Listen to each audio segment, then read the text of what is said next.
Pinasinayaan ngayong araw ang pagbubukas ng state-of-the-art manufacturing facility ng isang multinational tobacco company sa Tanawan, Batangas.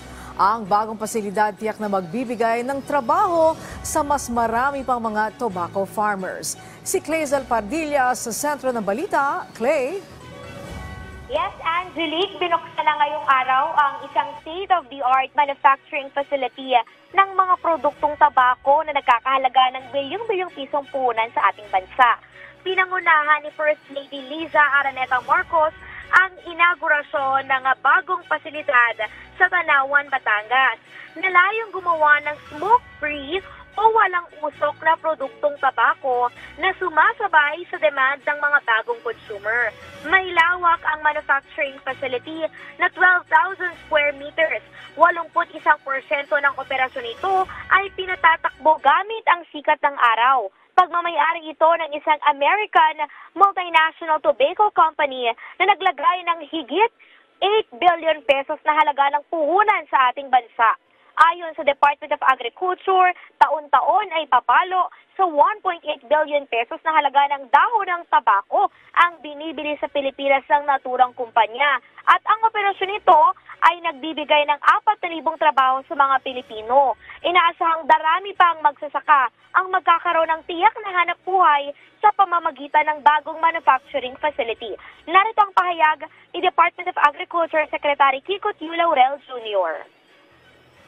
This is a testament to the Philippine status as one of the leading investment destinations in the world under the Marcos administration.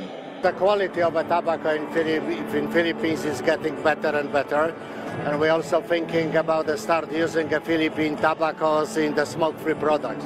They require even better quality, consistency, etc. But I believe the farmers, the tobacco growers in Philippines can deliver on that quality. Sa ngayon, Angelique, ay 35% kinakailangang tabako at mga kumpanya sa ating bansa ang kayang punaan ng ating mga lokal na magsasaka. Tiwala ang National Tobacco Administration na may higitan ang 42 million kilograms sa produksyon ng tabako ngayong 2024 sa kabilaya ng El Nino dahil sa mga inilatag na hakbang ng pamahalaan. Target din palawakin ang mga taniman ng tabako. Sa area sa Maguindanao, Bukidnon, as far as those areas. Cotabato, Buanga, yun yung mga areas na target. May areas ata sa Region 1 na medyo affected na rin ng El Nino.